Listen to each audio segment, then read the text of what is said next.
देखिए, कॉकरोच जनता पार्टी के द्वारा 20 जुलाई को जो संसद का घेराव करना था, तो उसमें देश के विभिन्न भागों से स्टूडेंट लोग आए। उसमें मतलब कि तोड़ फोड़ भी बहुत ज़्यादा हुआ। प्रधानमंत्री से लेकर अन्य मंत्रियों, शिक्षा मंत्री तक को बहुत सारे स्टूडेंट ने अभद्र तरह से गालियां भी दिया था। बैरिकेडिंग भी तोड़ा, लाठी चार्ज हुआ, उसमें बहुत सारे स्टूडेंट घायल भी हुए, पुलिस वाले भी घायल हुए।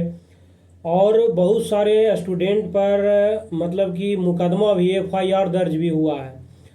तो जो कॉकरोच जनता पार्टी के प्रवक्ता थे और सरकार की तरफ से जो जितेंद्र सिंह थे और जेपी नड्डा साहब थे, उनके बीच समझौता हुआ। तो एक तो शिक्षा मंत्री का इस्तीफा था, वो तो ऑलरेडी हो गया। दूसरा उसमें ये था कि जितने भी स्टूडेंट पर देश के विभिन्न राज्यों में जहाँ जहाँ प्रोटेस्ट हुआ है और वहाँ स्टूडेंट पर यदि एफआईआर दर्ज हुआ है, तो वह मुकदमा वापस लिया जाए।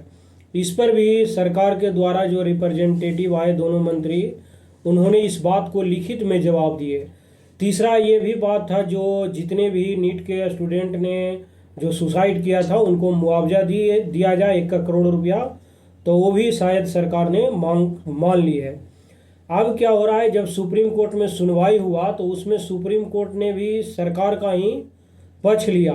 मतलब उन्होंने ये कहा कि आपराधिक जो पृष्ठभूमि वाले को दंडात्मक कार्रवाई से संरक्षण नहीं दिया जा सकता है। यानी सुप्रीम कोर्ट का कहना यह है कि जो भी प्रोटेस्टर थे, यदि उसका पहले से कोई आपराधिक रिकॉर्ड है तो उसको भाई बेल नहीं दिया जाए, उसको जेल से बाहर नहीं दिए मने किया जाए उस पर, और मने कि जांच पड़ताल किया जाए और उस पर आपराधिक मुकदमा है तो उसको दंड दिया जाए। और जो भी स्टूडेंट 18 वर्ष से कम का है उनको थोड़ा बॉन्ड वॉन्ड लिखवा के उनको तत्काल प्रभाव से छोड़ दीजिए, ये सुप्रीम कोर्ट के द्वारा कहा गया। और जबकि जो सीजेपी के प्रवक्ता थे उन्होंने इस बात को कहा था कि हर स्टूडेंट को छोड़ना है। अब मान लिया पुलिस बाद में जो बेकसूर भी है उनको आप आपराधिक मने किधर मने किसी भी तरह से उसको आप पुलिस साबित कर दे तो वो भी एक तरह का आपराधिक मने कि व्यक्ति हो जाएगा वो। तो इस तरह से कहा गया था। अब फिर प्रदर्शनकारियों पर यदि कार्रवाई हुई तो फिर बोला गया है कि हम फिर से आंदोलन करेंगे, सड़क पर उतरेंगे, ये सीजेपी के द्वारा कही गई है। इधर बिहार में देखे होंगे कि बहुत सारे स्टूडेंट पर जो एफआईआर दर्ज हुआ था उस पर भी केस आज सरकार ने वापस ले लिया है, क्यों नहीं तो वहाँ भी धरना प्रदर्शन होने की बात कहा जा रहा था।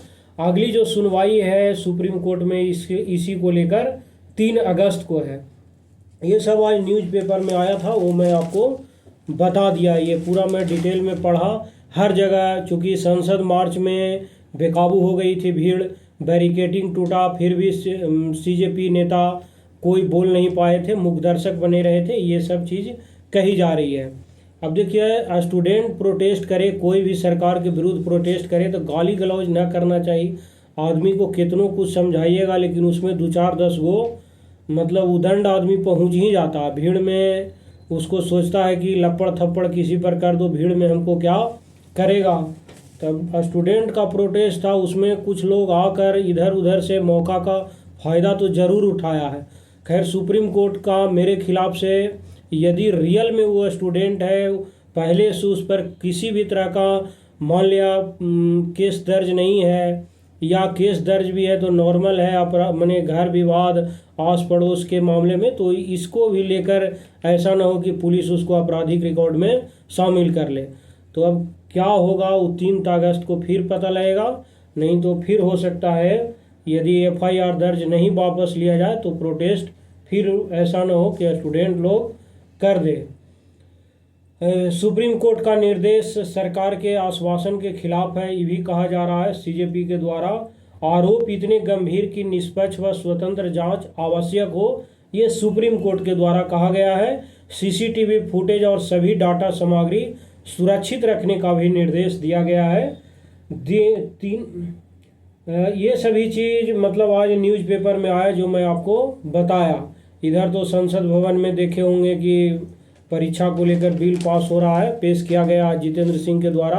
उन्होंने बोले कि मील का पत्थर साबित होगा पेपर लीक विरोधी।